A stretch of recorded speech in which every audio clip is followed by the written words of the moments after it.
તાજેતરમાં અમદાવાદમાં રથયાત્રા દરમિયાન ગજરાજ બેકાબૂ બનતા દોડધામ મચી જવા પામી છે. જગન્નાથ મંદિર ખાતે રાખવામાં આવેલ હાથીનું તંત્ર દ્વારા ચેકિંગ કરવામાં આવ્યું હતું.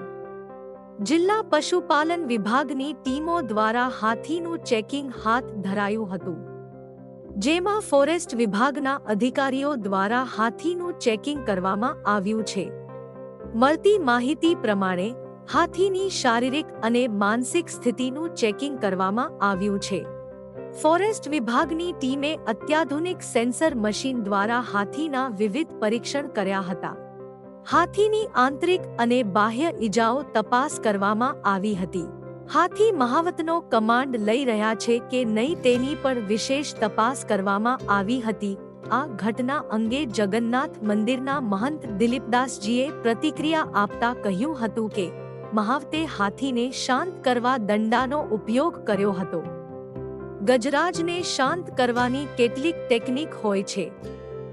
મહાવત સારી રીતે જાણે છે કે ગજરાજને કેવી રીતે ટ્રેન કરી શકાય. ગજરાજોને રાખવા સરળ નથી. અમે વર્ષોથી પ્રેમથી રાખીએ છીએ. રથયાત્રામાં જે ભડક્યા હતા તે આ ગજરાજ નથી.